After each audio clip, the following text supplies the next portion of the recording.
नमस्कार, स्वागत है आपका 24 का महासंग्राम में। मैं हूं सनी गंगासागर आपके साथ में। लोकसभा के तीसरे चरण के लिए मतदान जारी है। दोपहर 3 बजे तक के लिए मतदान का जो प्रतिशत सामने आया है वो भी आपको बता देते हैं। मध्य प्रदेश में 54.9% वोटिंग हुई है, जबकि छत्तीसगढ़ में दोपहर 3 बजे तक 58.19% मतदान हुआ है।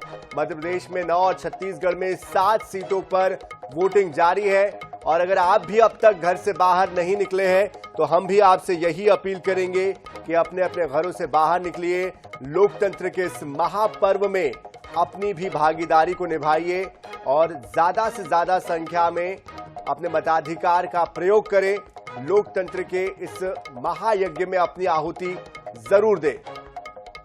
तो तस्वीरें भी आपको लगातार हम दिखा रहे हैं कि आम से लेकर खास सभी लोगों ने अपने अपने मताधिकार का प्रयोग किया है। साथ ही साथ उन आम लोगों की भी तस्वीरें हैं जिन्होंने अपने मताधिकार का प्रयोग किया और बाकियों से भी अपील की है। बगल की विंडो में आप ये देख पा रहे हैं, बारी बारी से हम आपको उनके नाम बता रहे हैं, किस जगह से उन्होंने वोट दिया है वो भी आपको बता रहे हैं। और आप भी अपनी तस्वीरें हमें भेज सकते हैं INS 24/7 के व्हाट्सएप नंबर पर, और आपकी भी तस्वीरें हम इस तरह से सबको दिखाएंगे। तो ये वो तस्वीर है महिलाओं की भी जो अपने घर के कामों की प्राथमिकता को छोड़कर लोकतंत्र के इस महापर्व में अपनी महत्वपूर्ण भूमिका निभाने के लिए पहुंची है और अपने मताधिकार का प्रयोग किया।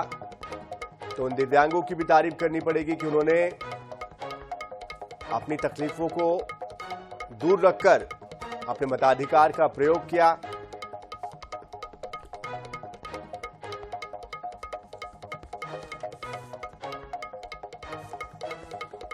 तो तकरीबन 1 घंटे का वक्त बचा हुआ है।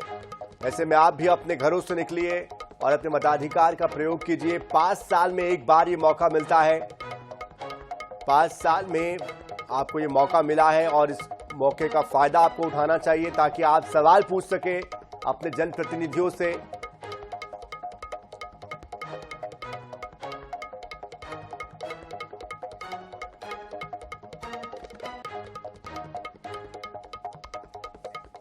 और इस बीच बिलासपुर से कांग्रेस के प्रत्याशी देवेंद्र यादव ने हमारे संवाददाता से खास बातचीत की है। क्या कुछ उन्होंने कहा है वो भी आपको सुना देते हैं।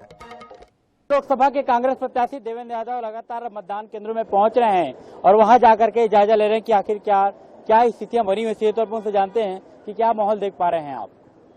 मैं मुंगेली और लोरमी के बारे में कहना चाहूंगा। अरुण साहू जी अपने जिला नहीं बचा पा रहे हैं, वहाँ कांग्रेस बढ़त करेगी मुंगेली और लोरमी में। लेकिन वो तो कह रहे हैं कि कांग्रेस अब समाप्ति की ओर है, ये चुनाव उनके अंत को राह दिखा रहा है। तभी मैं बोल रहा हूँ उनको अभी दिल्ली में जाके दरबार में जाके अपना रिपोर्ट कार्ड सबमिट करना पड़ेगा। अभी से मैं बोल रहा हूँ 2.5 घंटे बच्चे में कुछ कर सकते हैं तो कर लें। बहुत बुरा पिट रहे हैं बीजेपी मुंगेली लोरमी में। एक तरफ अमर अग्रवाल कहते हैं कि जितने भी बुझे हुए झालर हैं सारे एक साथ हो गए, विपक्ष पर ऐसा हमला उनका है। बुझे हुए झालर तो उनके खेमे में दिखते हैं। इतने बड़े बड़े नेता हैं, धर्मलाल भैया को घर बैठा दिए, अमर भैया को घर बैठा दिए, हमारे बहुत ही आदरणीय मोहल्ले जी को घर बैठा दिए। बुझे हुए तो ये लोग हैं, है ना। इनके यहाँ नए नए बल्ब जलाए जा रहे हैं, ठीक है, जो ठीक से रोशनी भी नहीं दे पा रहे हैं।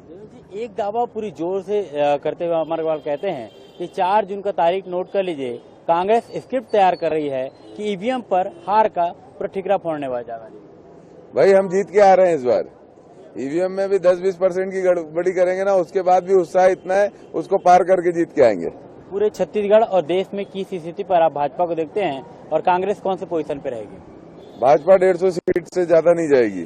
कांग्रेस इस बार गठबंधन की सरकार बनाएगी। तो कांग्रेस इस बार गठबंधन की सरकार बनाएगी। भाजपा पूरे देश में 150 का पार नहीं पार कर पाएगी, ऐसा दावा देवेंद्र यादव ने किया। लेकिन देखना दिलचस्प होगा कि 4 जून के परिणाम में आखिरकार रिजल्ट किसके फेवर पे आता है। कैमरामैन आशीष श्रीवास्तव के साथ संदीप करियार, INS 24/7 बिलासपुर। तो दावे सभी के अपने अपने हैं। कोई कहता है 400 पार, तो कोई कह रहा है कि 150 के पार नहीं जा पाएगी, तो कोई कुछ और कह रहा है। सबके अपना अपना आकलन है, सबकी अपनी अपनी सोच है और सबके अपने अपने मुद्दे भी हैं।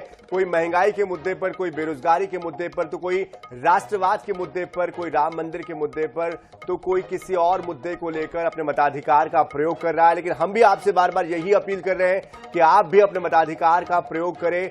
आप भी अपने घर के साथ, परिवार के साथ, तमाम आसपास के लोगों के साथ मिलकर मतदान केंद्र पहुंचे। अभी भी वक्त बचा हुआ है और आपको पछतावा ना हो, इसलिए आपका वोट करना बेहद जरूरी है, ताकि कल आप अपने जनप्रतिनिधियों से सवाल पूछ सके कि आपने जो वादा किया था, आखिर वो वादा कितना पूरा हुआ, कितना अधूरा है। तो इसी के साथ इस महासंग्राम में बात करने के लिए हमारे खास मेहमान भी जुड़ चुके हैं, उनका भी परिचय आपसे करवा देते हैं। हमारे साथ जुड़ चुके हैं राजकुमार उपाध्याय जी, प्रवक्ता कांग्रेस, साथ ही साथ डॉक्टर गुलरेज शेख जी, प्रवक्ता भारतीय जनता पार्टी, हमारे साथ जुड़ चुके हैं। आप दोनों का बहुत बहुत स्वागत है। शुरुआत मैं करना चाहता हूं डॉक्टर गुलरेज शेख जी आपसे ही। मतदान का अब तक का जो प्रतिशत आया है वो लगभग 55.9% मध्य प्रदेश से आया है। इसके पहले जो 2 चरण हुए हैं उसमें मतदान प्रतिशत 8% कम था। अब तक का जो मतदान हुआ है, कैसे इसको देख रहे हैं?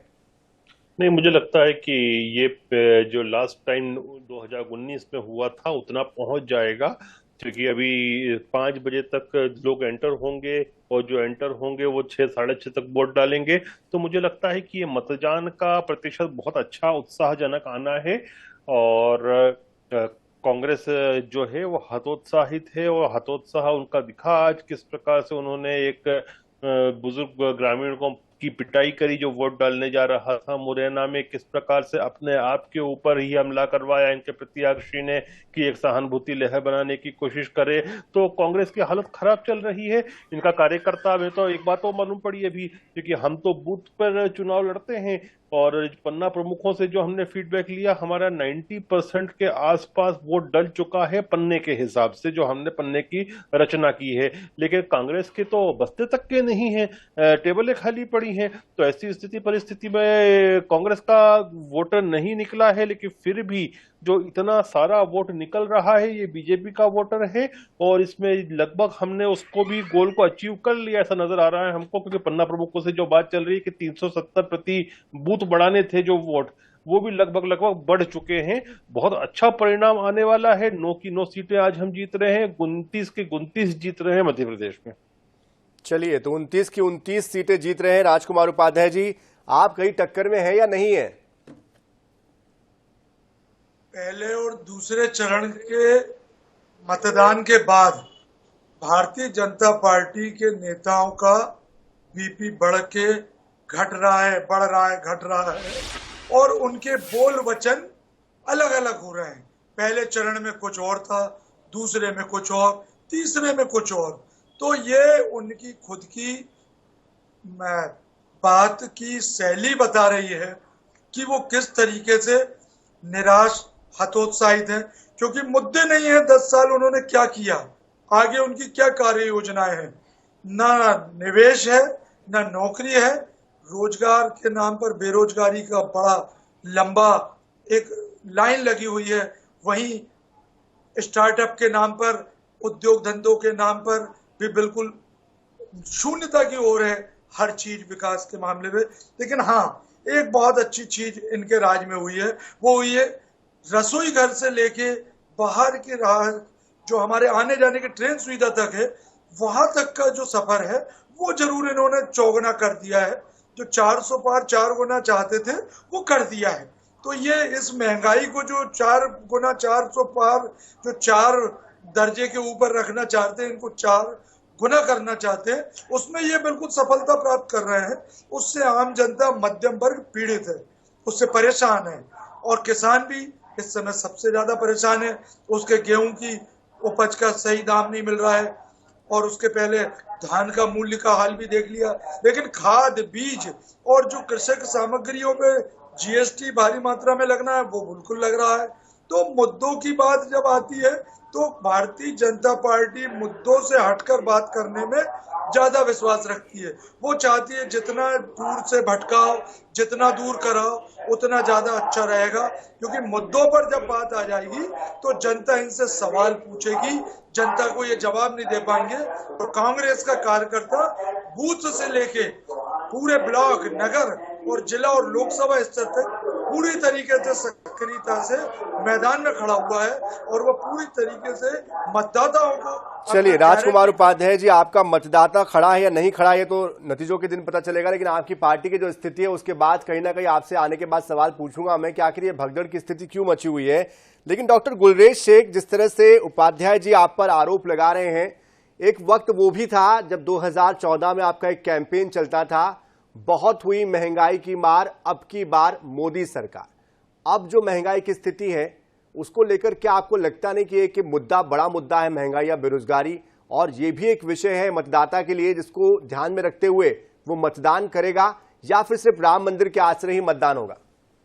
सनी, आप जानते हैं कि मैं अर्थशास्त्र का विद्यार्थी हूँ। भू राजनीति और अर्थशास्त्र, ये दोनों का सब्जेक्ट का मैं विद्यार्थी हूँ। और जो आप कह रहे हैं ना कि महंगाई की दर, इन्फ्लेशन इतनी है, नहीं है। क्यों नहीं है?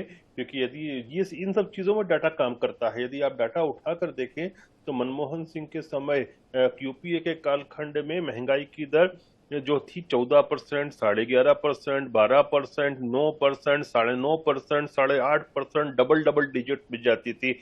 और ऑन एन एवरेज अगर हमारे 10 साल का निकालें मोदी जी का, तो 5.5% से ज्यादा नहीं है। मोदी सरकार वाहिद ऐसी सरकार है स्वतंत्र भारत की जिसने कानून बनाकर कैपिंग की है महंगाई की दर पर। आरबीआई एक्ट में संशोधन किया पार्लियामेंट के माध्यम से कि 6% से अधिक नहीं होना चाहिए। हमारी जीडीपी की हम बात करें तो जीडीपी के हिसाब से हम 11वें नंबर पर थे विश्व बिरादरी में, आज हम 5वें पर हैं, शीघ्र ही हम 3रे पर पहुंचेंगे।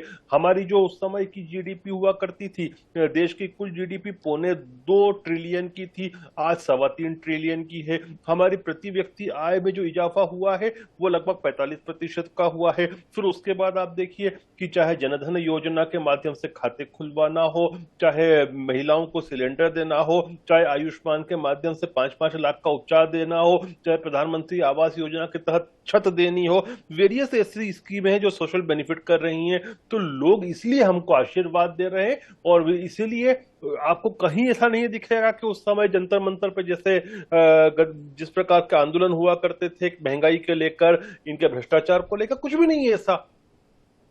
चलिए उपाध्याय जी, क्या वाकई में कुछ भी नहीं? आप बेकार में ही बातें कर रहे हैं, बेकार में ही आप विषय उठा रहे हैं, दरअसल तो कुछ है ही नहीं।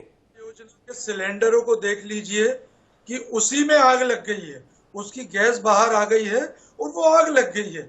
घर की महिलाओं से आप पूछें कि रसोई गैस का सिलेंडर, घर के खाने के तेल का, धना, हल्दी, मिर्ची, नमक जैसी चीज भी आज बहुत भारी मात्रा में पड़ रही है। उसके बाद दाल की बात करें, दाल रोटी की बात होती थी तो दाल की आकलन कर लीजिए 180-190 पे पहुंच गई है। आटे गेहूं की बात कर लीजिए तो 40 पर पहुंच गया है। तो बिल्कुल 4 गुना पहुंच गया है। और रोजगार की अगर किसी परिवार में बात कर दोगे तो वहां सबसे पहले लोग लाइन लगा खड़े हो जाएंगे कि रोजगार नहीं है। मनरेगा की स्थिति बहुत बेकार है, मजदूरों को पलायन करना पड़ रहा है दूसरे प्रदेशों में, प्रदेश से दूसरे प्रदेश में, जिले से दूसरे जिलों में। ये स्थिति है क्योंकि रोजगार की सबसे मूलभूत आवश्यकता है वो बिल्कुल खराब पड़ी है। उसके बाद जहाँ स्थानीय मामलों को लेके तो नल जल योजना इनकी बंद पड़ी है। उसके बाद नगर पालिका, इनकी नगरीय निकाय की व्यवस्थाएं चरमरा गई है। इनकी जितनी चीजें हैं वो सिर्फ सामने दिखती थी। सफाई बोलते थे ये पुराने एजेंडे को लेके कि हम गंगा जी की सफाई कर देंगे, यमुना जी की सफाई कर देंगे, मां नर्मदा जी की सफाई कर देंगे। तो ये सारी चीजें भी जनता देख रही है कि आप बोलते कब हैं, करते कब हैं और कहते कब हैं। तीनों चीज में बहुत अंतर आ रहा है। और पहले चरण, दूसरे चरण और तीसरे चरण के बाद इनके पास मुद्दे नहीं बचे हैं। ये जनता को बता नहीं पा रहे हैं कि हम क्या करें, कैसे करेंगे, 10 साल हमने क्या विकास किया, इसके बाद हम क्या करेंगे। लोग दर नहीं जानना चाहते। लोग जो कहना चाहते हैं 110 रुपए पेट्रोल है, डीजल की भी बराबरी चल रही है, होड़ लगी हुई है, खाने के तेल, हर चीजों में महंगाई सिर के ऊपर पहुंच रही है। जैसे पारा पहुंच रहा है उस तरीके से महंगाई पहुंच चुकी है और इसको लेकर बिल्कुल सरकार गंभीर नहीं है। वो रोक पाने में असफल हो गई है। वो सिर्फ एक झूठ बोलने वाली, बार बार बोलने वाली झूठ, लगातार बोलने वाली झूठ और मुद्दों से भटकाने वाली ऐसी सरकार हो गई है, जिसको मतदान करते समय जनता, मतदाता अपने दिमाग में रखेगी और मतदान करते समय इन सब चीजों का ध्यान करके वो कांग्रेस और इंडिया गठबंधन की सरकार बनाने के लिए आगे आएगी। राजकुमार उपाध्याय जी, आपकी बातें सुनने में तो बड़ी अच्छी लग रही हैं, लेकिन सवाल एक क्या आता है मन में कि जब आपकी पार्टी इतनी अच्छी है, इतने आपने मुद्दे गिना दिए, तो फिर आपकी पार्टी के नेता आपकी पार्टी पर विश्वास क्यों नहीं दिखा रहे? क्यों पार्टी छोड़ छोड़कर भाग रहे हैं?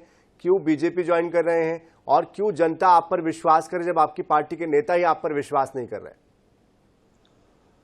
विश्वास और अविश्वास की बात तो उनको आती है जब जिस जनता ने जिस व्यक्ति को वोट दिया, जिस पार्टी के उसके मत पर आपको खड़ा हुआ, आपके साथ मैदान में रहा, आपको वोट दिया, आप पे विश्वास किया। और ये विश्वासघात पार्टी के साथ नहीं है, ये छल पार्टी के साथ नहीं है, ये मतदाताओं का अपमान है। मतदाताओं के खिलाफ आपने जाकर ये काम किया है, उसका जवाब भी मतदाता मतदान के माध्यम से देंगे। आप देख लीजिए, जब जब भी अभी पिछली हमारी 2018 की कांग्रेस की कमलनाथ जी की सरकार को जब गिराया गया था, तब आप उस समय के जितने विधायक थे, आज उनकी संख्या पूछ लीजिए क्या रह गई। तो जनता समय के साथ सही जवाब देने में सक्षम है और इस देश के लोकतंत्र और संविधान की यह शक्ति है कि वो जब जब मतदाता उसके साथ खड़ा हुआ है, मतदाता और जनता जब चुनाव लड़ी है तो सरकारें हिल गई है। और यही हाल शाइनिंग इंडिया के टाइम एक बार हो चुका है, इस बार भी आप देख लीजिएगा। चलिए उपाध्याय जी के पास, उपाध्याय जी आपके पास तो आ चुका हूं मैं, गुलरेज शेख जी के पास में जाना चाहता हूं। गुलरेज शेख जी, क्या साम दाम दंड भेद के आश्रय ही ये चुनाव लड़ा जा रहा है और क्या सिर्फ राम के आश्रय ही, क्योंकि हर रैली में आपके तमाम दिग्गज नेता राम का ही जिक्र करते हैं, 10 साल का रिपोर्ट कार्ड आप लोग पेश नहीं करते हैं कि आपने रोजगार के लिए क्या किया है, महंगाई कम करने के लिए क्या किया है, किस तरह से आपने अपराध को रोकने की दिशा में काम किया। और साथ साथ इसमें एक बात और मैं जोड़ना चाहता हूं, 10 साल केंद्र में आपकी सरकार रही है, 18 साल मध्य प्रदेश में बीजेपी शासन कर चुकी है, तो क्या एंटी इनकम्बेंसी का भी एक असर पड़ेगा? देखिए, हम सारे रेंज ऑफ इश्यूज पे बात करते हैं। अभी आपने पूछा था महंगाई के विषय में, मैंने पूरी बात महंगाई पे की थी। अब मैं आता हूँ रोजगार के ऊपर। आप रोजगार पे देखिए कि 48 करोड़ लोगों ने, ये जो कि युवा लोग हैं, वो उसमें भी आधी जो महिलाएं अनुसूचित जाति वर्ग से आते हैं, उन्होंने जो माइक्रो फाइनेंसिंग के माध्यम से सेल्फ बिजनेस फाइनेंस किया है और आज वो पैसा कमा रहे हैं। यदि आप देखिए ईपीएफ का आंकड़ा, देखिए ईपीएफ आप भी लेते हैं, आपकी भी नौकरी है और आपके अकाउंट में भी ईपीएफ आता है, जो जिसमें 12.5% आप खुद डालते हैं और 12.5% आपकी चैनल डालती है। तो ईपीएफ के आंकड़े में यदि 260% का इजाफा आया है तो ये ऐसा नहीं, ऐसा अपने आप नहीं आता है, हर महीने पैसा डलता है किसी की जेब से तभी जाता है। तो 260% का इजाफा मतलब ये नौकरियां हैं। यदि 48 करोड़ लोगों ने मुद्रा के माध्यम से ऋण लिया है स्वरोजगार के लिए, तो वो अपने आप को स्वरोजगार दिया है। यदि इन्वेस्टमेंट हिंदुस्तान में आ रहा है, दुनिया का सबसे तेज बढ़ती अर्थव्यवस्था हम है आज के समय।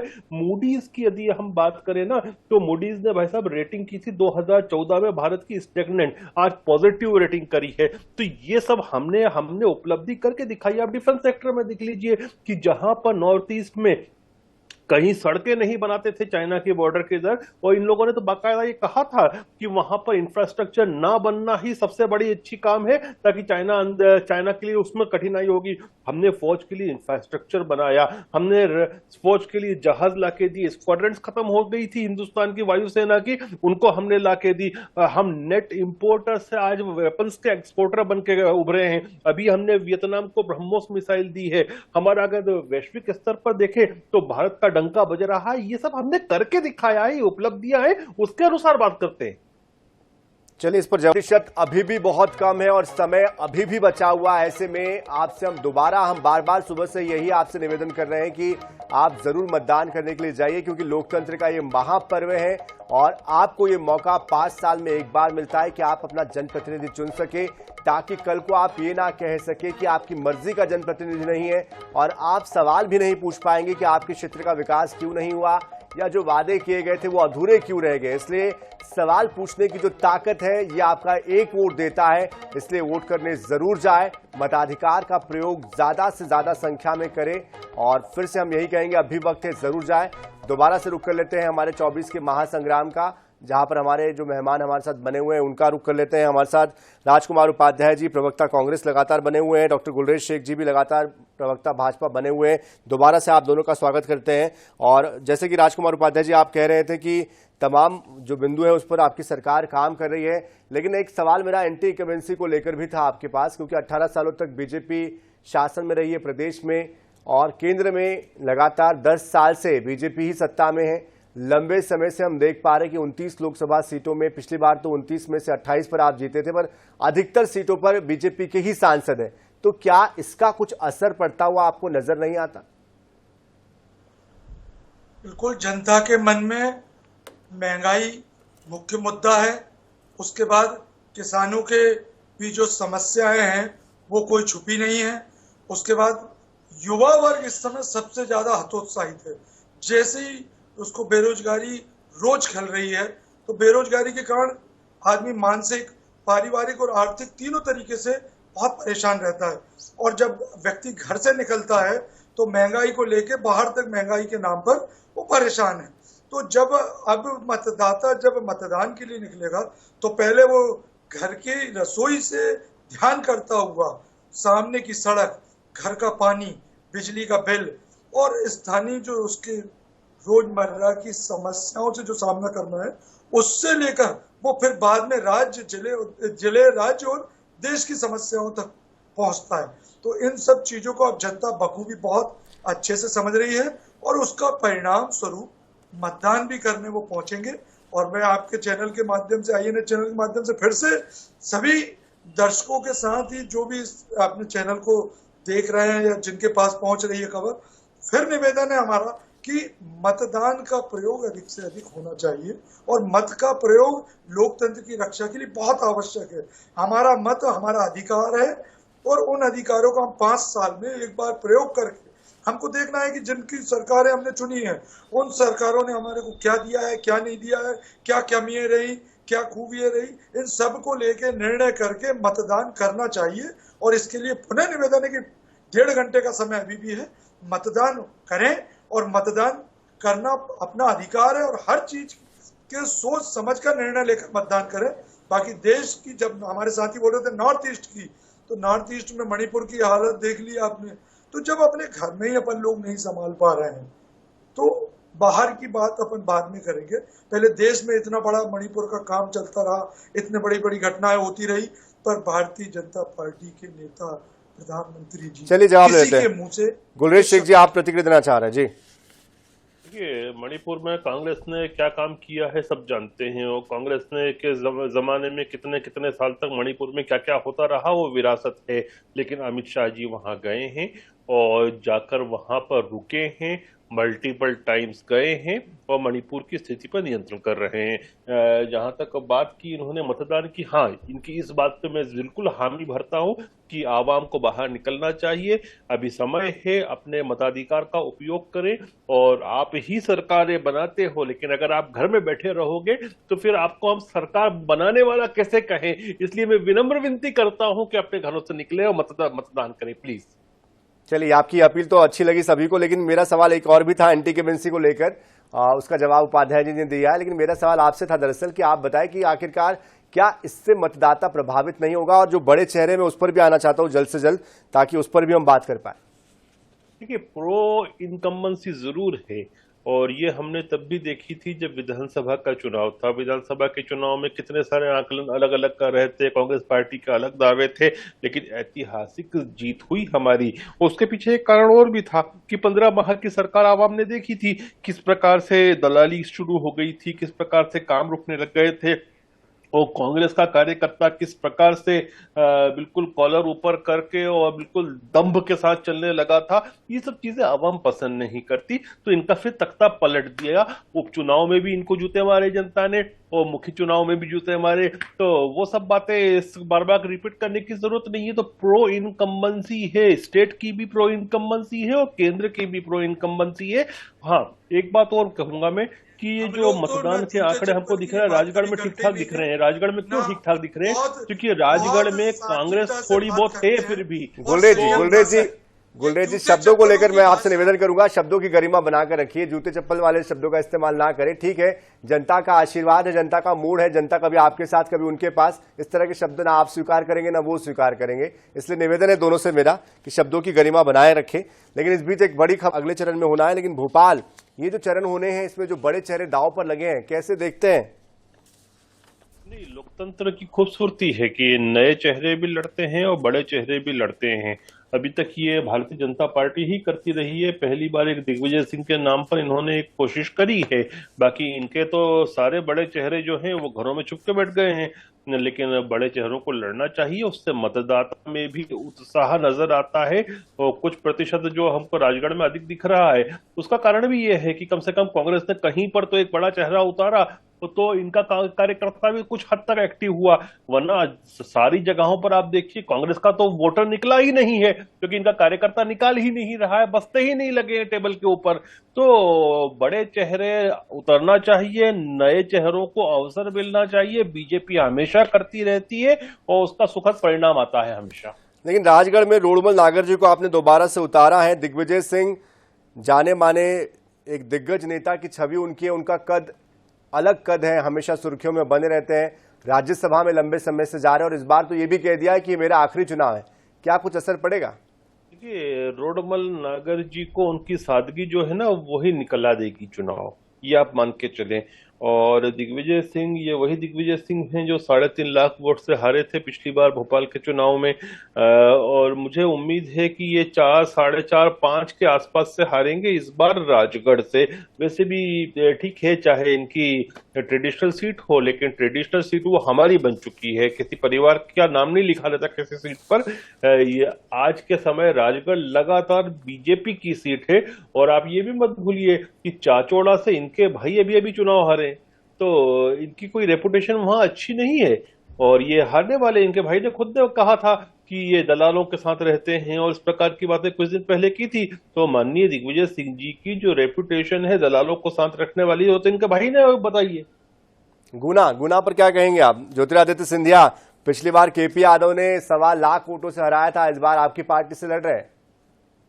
देखिए, गुना को तो 2 जनप्रतिनिधि मिले हैं, एक खुद सिंधिया जी और एक केपी यादव। तो मैं तो ये कहता हूं कि दोनों मिलके तो ये तो 2 नाली है कांग्रेस के लिए। भिंड पे संध्या राय पर फिर से विश्वास जताया है फूल सिंह बरैया। याद होगा, फूल सिंह बरैया ने विधानसभा चुनाव में कहा था कि मुंह काला करवाएंगे और बकायदा राजभवन के सामने पहुंचे भी थे। इस बार वहां पे त्रिकोणीय मुकाबला बताया जा रहा है। देखिए, संध्या राय जो है ना, उनको टिकट मिलना, जो टिकट देना जरूरी था, क्योंकि वो महिला सशक्तिकरण की एक प्रतीक है। ये वही महिला है जिनका बाल विवाह होता है, ये वही महिला है जो 17 साल की आयु में मां बन जाती हैं, ये वही महिला है जिसने फिर LLB की, फिर उसके बाद LLM किया, फिर उसके बाद राजनीति में आई, सांसद बनी। तो संध्या राय अपने आप में महिला सशक्तिकरण कैसा होना चाहिए उसके जीती जागती उदाहरण है। और इसीलिए हमने उनको टिकट दिया। मुझे उम्मीद है कि बहुत अच्छी तरह से जीत रही है। चलिए जवाब ले लेते हैं। राजकुमार उपाध्याय जी, आपके पास आना चाहता हूं मैं। सवाल वही है मेरा भी आपसे, राजगढ़, गुना और साथ ही साथ भिंड, ये जो 3 लोकसभा की सीटें हैं, यहां पर किस तरह का मुकाबला देख रहे हैं? देखिए, दिग्विजय सिंह जी बहुत अच्छा चुनाव लड़े हैं और पूरा क्षेत्र उन्होंने पदयात्रा के रूप में जनता के बीच में गए हैं, मतदाताओं के बीच में गए। दूसरी बात, मैं अपने साथी की बात का जवाब दे दूं कि उन्होंने कहा कि बड़े नेता नहीं लड़े, तो कमलेश्वर पटेल कांग्रेस के CWC मेंबर हैं, ओमकार सिंह मरकाम CEC मेंबर हैं, कांतिलाल जी भूरिया पूर्व केंद्रीय मंत्री हैं, अरुण श्रीवास्तव जी जिला कांग्रेस कमेटी के ग्रामीण के अध्यक्ष रहे हैं। उनके परिवार से उनकी माता जी जिला पंचायत भोपाल जैसे शहर की अध्यक्ष रही है। तो बड़े नेता छोटे नेता से नहीं, और वहीं युवा चेहरा में हमने दिया है तो रामू टेकाम जैसे पढ़े लिखे LLB और आदिवासी नेतृत्वकर्ता युवा चेहरे को टिकट दी है। तो कांग्रेस के पास बड़े नेता, बड़े चेहरे और लड़ने वाले चेहरे मैदान में हैं। लड़ने वाले चेहरे तो मैदान में हैं, लेकिन जिस तरह से देख पा रहे हैं कि आपकी पार्टी के कई नेता निकलकर जा चुके हैं, उसके बाद कहीं ना कहीं बार बार आपसे सवाल यही पूछना पड़ता है कि आखिरकार कार्यकर्ताओं के बीच किस तरह से आत्मविश्वास जगाएंगे, कैसे उनको ये आप आश्वस्त कर पाएंगे कि आपके नेता आपके साथी है। इंदौर का उदाहरण हमारे सामने, कई और नेता है जो पहले जा चुके हैं। ये सवाल मैं आपसे पूछूंगा, लेकिन शर्मन नगेली जी वरिष्ठ पत्रकार इस वक्त हमारे साथ जुड़ चुके हैं। शर्मन जी, बहुत स्वागत है आपका।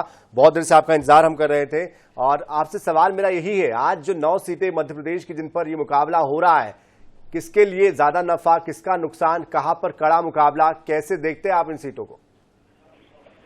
देखिए, जहाँ जहाँ आज मतदान हुआ है वहाँ मतदान का प्रतिशत थोड़ा सा अच्छा सुनने में आया। जो जानकारी आई है कि राजगढ़ में अच्छा हुआ है, लेकिन मतदाता उदासीन भी है। और अब ये मतदान जो है ना किसके पक्ष में हुआ है ये कहना मुश्किल है, ये तो 4 जून को ही मालूम पड़ेगा। लेकिन ये बात सही है कि गुना और मुरैना में कांग्रेस ने बीजेपी को अच्छी टक्कर दी है, और साथ में सीधी और जो बाकी जो लोकसभा क्षेत्र हैं वहाँ भी कांग्रेस के कैंडिडेट मजबूत हैं।